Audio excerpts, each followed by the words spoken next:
Bismillahirrahmanirrahim. Assalamualaikum warahmatullahi wabarakatuh.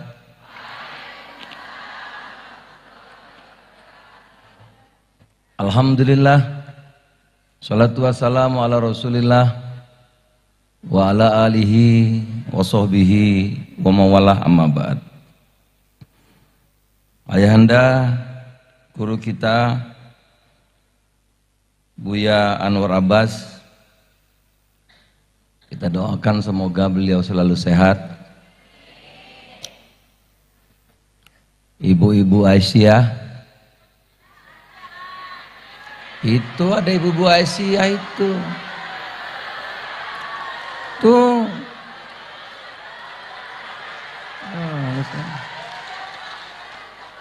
Nanti kalau enggak kan kualat saya.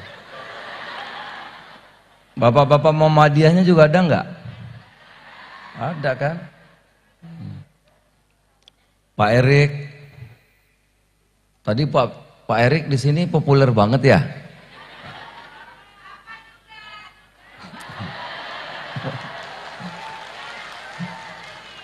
Tuh, Nahdlatul Asyiyah gitu, cepet reaksinya. Gitu. Pak Erik, sebetulnya Indonesia itu kalau mau maju tiru aja yang muda Nahdlatul Asyiyah.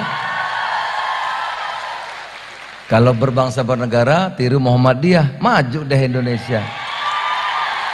Iya, bener, saya nggak ngarang-ngarang. Coba aja lihat kemarin kita baru muktamar ya. Yang lain lempar-lempar kursi. Ini top itu. Ya, muktamar kemarin luar biasa. Ya. Soliditas, kompak, bermartabat, menghasilkan juga pimpinan-pimpinan yang ulul albab. Wah, keren. Pak Bupati, yang saya hormati, juga ada teman-teman saya, Pak Dr. Kasan, Pak Hadi Daryanto, juga semualah. Tentu yang saya cintai dan banggakan, Ketua Umum Nahdlatul Asyiyah, Ibu Diah Puspitarini, dan seluruh peserta muktamar. Ini yang muda mau disebut duluan, enggak dong, yang senior dulu baru yang muda. Alhamdulillah, saya bersyukur bisa hadir di acara muktamar yang penting ini. Karena jadwalnya Pak Erik, saya jam 9.30 Silaknas Ijmi, pasti pakai ini seragam Ijmi nih. Gitu. Tapi kan bareng, nggak kekejar. Jadi seragamnya dipakai, ke acara Ijmi nggak kekejar, saya langsung kemari tadi. Iya. Nanti kalau nggak kan saya telat aja, nanti dia marah apalagi kalau nggak datang. Saudara-saudara, tadi Pak Erik sudah semua memaparkan. Jadi saya mau ngomong apa lagi gitu. Kalau paparan Pak Erik tadi kayaknya pantas tuh kalau jadi wapres tuh kayaknya tuh.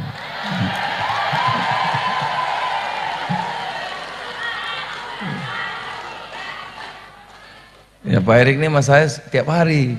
Kemarin dari Lampung, dari Semarang, ini sekarang di Bandung. Kalau ngomong politik susah. Karena politik itu hari ini ikut A, besok ikut B gitu. Biasa aja sebetulnya gitu. Dulu yang ini saya dulu sama Pak Anwar sama dukung capresnya 10 tahun sama Pak Anwar, sama Buya sama capres kami dulu tuh. Lama-lama capresnya ikut Pak Jokowi kan. Gitu. Ada dulu yang ikut Pak Jokowi sekarang nggak ikut lagi kan, gitu ada. Wapresnya Pak Anwar Abbas juga sama saya dulu. Saya ikut juga Pak Jokowi. Lama-lama saya ikut juga sudah. Itu. Jadi politik itu sebetulnya sih biasa aja. Jadi saya nggak ngomong politik lah hari ini. Nambahi apa yang disampaikan Pak Erik tadi, kita punya cita-cita ingin menjadi negara maju 2045. Itu cita-cita kita. Nah, oleh karena itu kami di Kementerian Perdagangan, kan diundangnya kan Mendak, jadi ngomong perdagangan lah sedikit, gitu ya.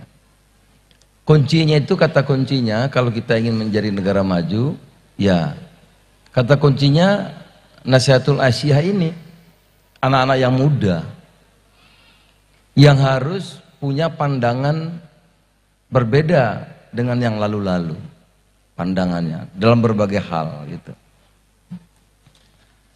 Salah satunya, kalau dahulu anak muda kita, bahkan yang pengusaha kita, ya, termasuk mulai awal Orde Baru sampai akhir Orde Baru, pemikirannya itu keperluan dipenuhi oleh diisi dari luar negeri. Nah, baru ada substitusi produk lokal. Kita dulu begitu. Mungkin sampai sekarang sebagian. Sementara negara-negara yang sudah menguasai dunia sekarang, sebetulnya zaman ini kan zamannya Asia sudah. Karena Barat sudah mulai melambat. Tapi Barat masih tidak mau mengakui. Dimotori oleh Tiongkok, Korea Selatan, Jepang, dan Indonesia, gitu, kita. Tentu juga Thailand dan Vietnam. Padahal dulu tahun 84 saya sudah bolak-balik dagang dengan Tiongkok, saya pergi ke Taiwan, saya pergi ke Korea Selatan. Dulu kita nggak kalah, kita mungkin lebih maju sedikit lah.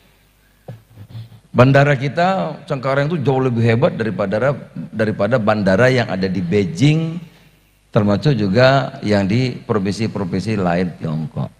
Tapi sekarang kita jauh ketinggalan. Karena mereka filosofinya dulu buat produk untuk ekspor. Kita ngimpor produk tambahan substitusi produk lokal. Jadi bedanya jauh. Mereka maju, kita melambat gitu. Nah, oleh karena itu satu syarat dari kami untuk perdagangan, kalau kita ingin menjadi negara maju 2045 itu, maka kita harus menyerbu pasar dunia itu. Menyerbu pasar produk-produk kita harus menyerbu pasar dunia. Oleh karena itu andalannya tentu anak-anak muda dengan UMKM-nya yang tadi dipaparkan Pak Erik. UMKM-nya. Kami di Kemendak membuka pasar baru yang dulu kurang kita perhitungkan. Dulu itu kita Barat, tradisionalnya Barat. Sekarang nanti Nasihatul Asyiyah yang punya UMKM bisa kita kembangkan, karena UMKM kalau tidak ekspor majunya lama, tapi kalau dia bisa ekspor itu bisa berkembangnya cepat. Tadi juga saya bicara sama Pak Buya Anwar Abbas, pengusaha-pengusaha kita kumpulin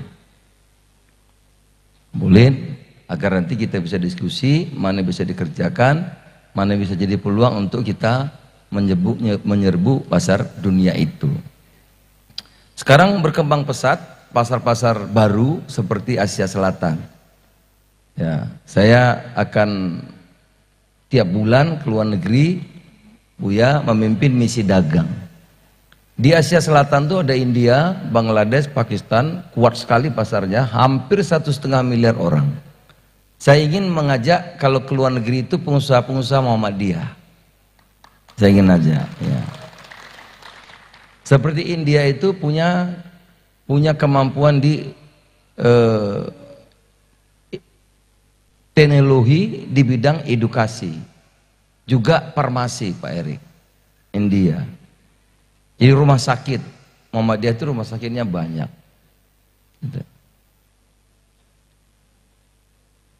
Kita juga lagi berusaha sekarang memperkuat pasar kita di Timur Tengah. Timur Tengah itu kalau adik-adik Nahdlatul Asyiyah pergi umrah makan rendang, itu rendangnya dari Thailand tuh. Dari Thailand. Kalau makan patin dan sayur-sayuran lagi haji ibu-ibu Aisyah dan apa itu namanya umrah, itu ikan patinnya dan sayur-sayurannya itu dari Vietnam. Yang beli kita, uang kita, yang makan kita, tapi Vietnam. Jadi Afrika, Pak Asril ya, Datu Asril. Ini pengusaha besar beliau ini, saya sudah ke hotelnya besar situ. Bisa juga mengembangkan usaha. Kalau kita tidak segera memperkuat basis pasar kita di Asia Selatan, Timur Tengah, Afrika, maka yang akan merajai di situ Tiongkok, Thailand, dan Vietnam. Gitu. Saya lagi berusaha agar di Mekah, karena nanti Arab Saudi itu akan setahun 2 tahun ini akan menerima haji 5 juta, bukan 2,5 juta lagi, tapi 5 juta. Karena dia sudah pakai sistemnya IT. Misalnya orang tawaf dulu bisa berkali-kali, sekarang hanya sekali, Bu. Hanya sekali. Dulu kalau ke Madinah orang ke Raudhah itu berkali-kali dan lama duduknya, sekarang nggak boleh, hanya sekali. Dan dibatasi 30 menit. Jadi dia bisa menampung per tahun 35 juta jemaah. Itu pasar yang besar. Saya lagi berusaha buka hipermat di Mekah, buka hipermat di Madinah dan Jeddah. Sehingga nanti pengusaha-pengusaha Nahdlatul Asyiyah bisa supply barang-barang ke sana. Mudah-mudahan. Belum Afrika. Afrika itu 1 miliar lebih orangnya. Ya. Itu juga punya uang bisa beli. Asia Tengah, juga Eropa Timur, bahkan sampai ke Latin Amerika. Jadi bapak-bapak yang ada dan semua peserta muktamar, banyak yang mesti kita kerjakan, yang produktif maksud saya. Saya menawarkan nanti dengan Nahdlatul Asyiyah kerjasama dengan Kementerian Perdagangan untuk melatih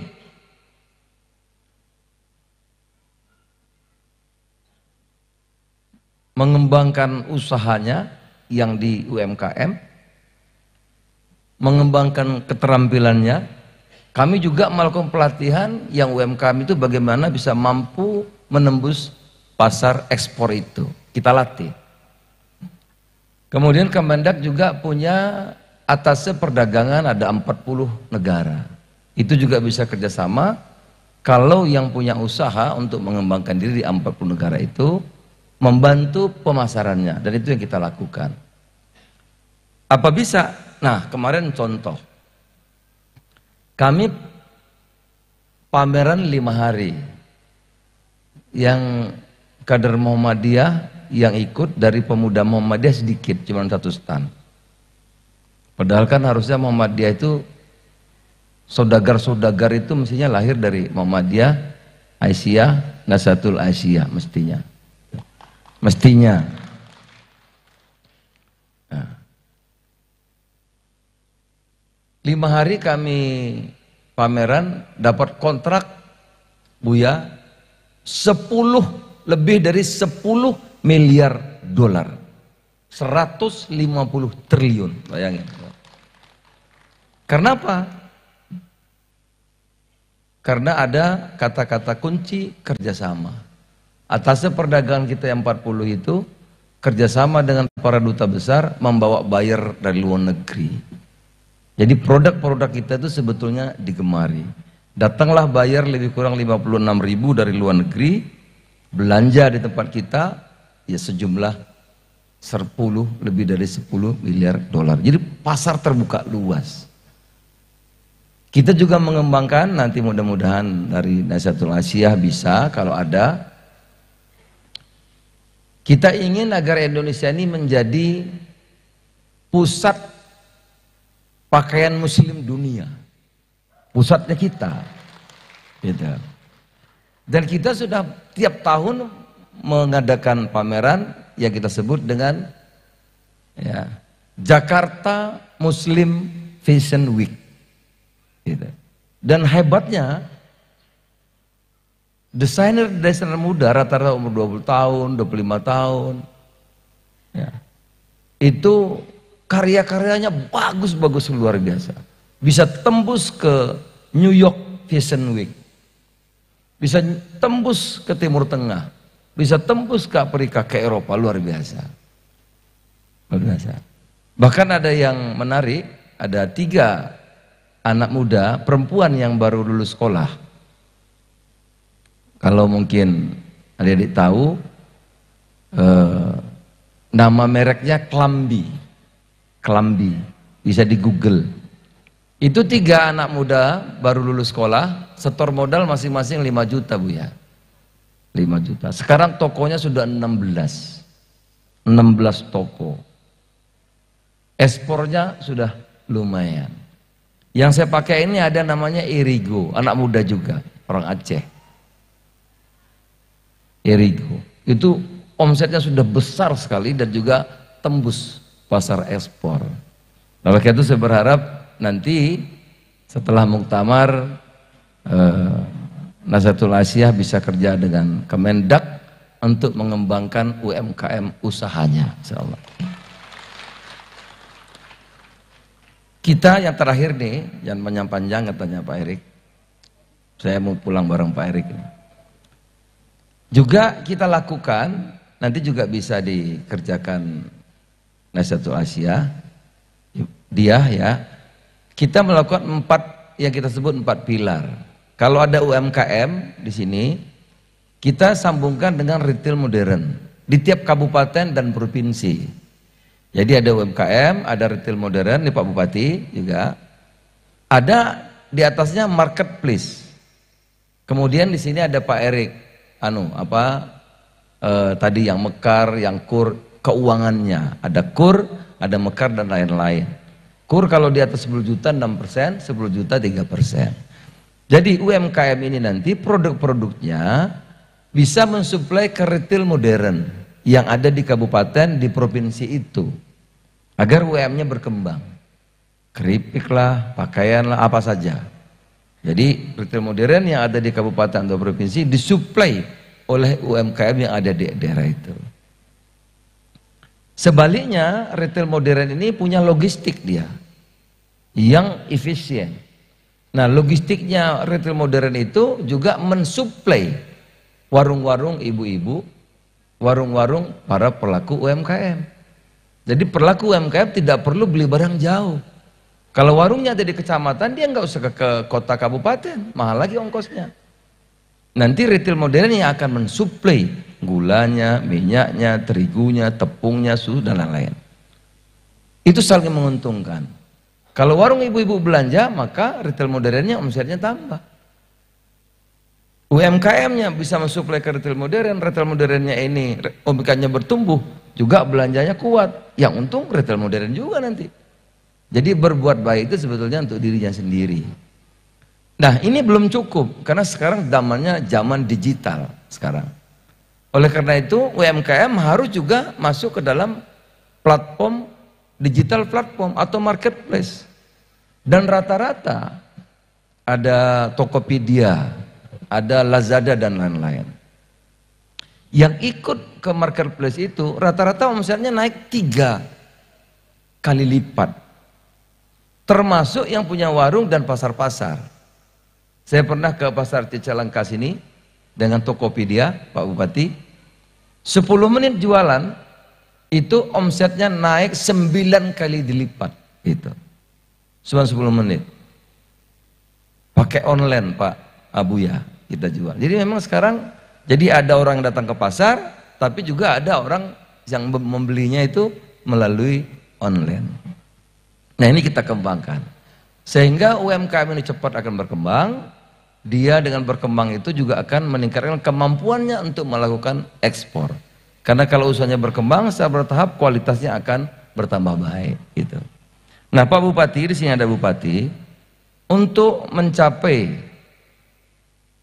visi Indonesia maju itu, kata kuncinya sekali lagi kerjasama Bu ya.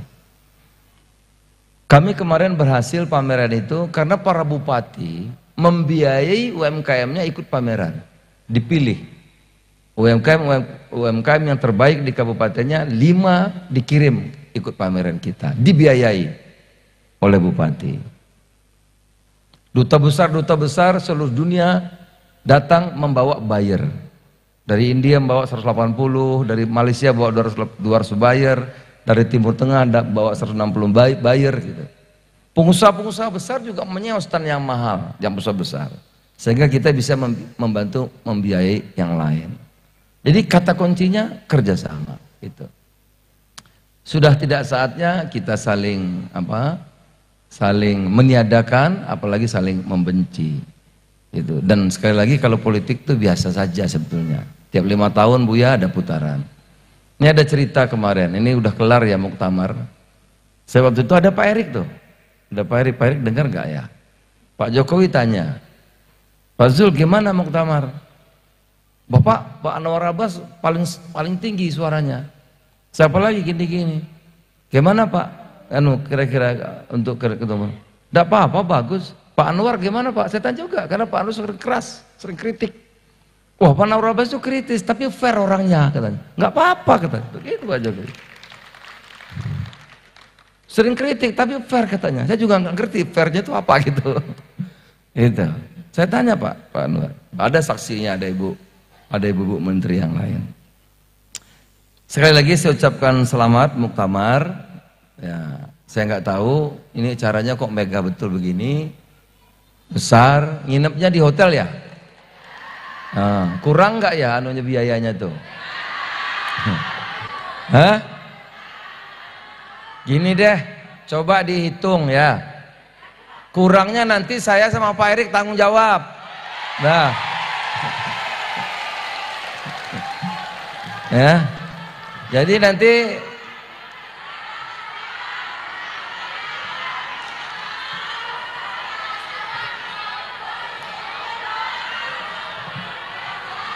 pokoknya gini, ya.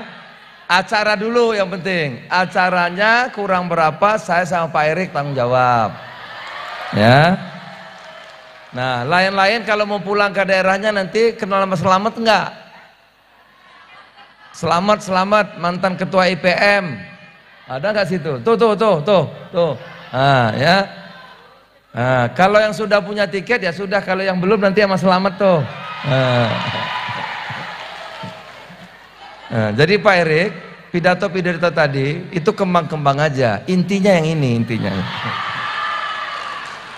Ya udah, selamat muktamar ya, semoga sukses dan saya dan Pak Erik akan selalu mendukung apa yang diperlukan oleh Nahdlatul Asia. Terima kasih. Albirru manittaqo nasrun minallah wa fathun qarib wa basyiril mu'minin. Billahi taufiq wal hidayah. Wassalamualaikum warahmatullahi wabarakatuh.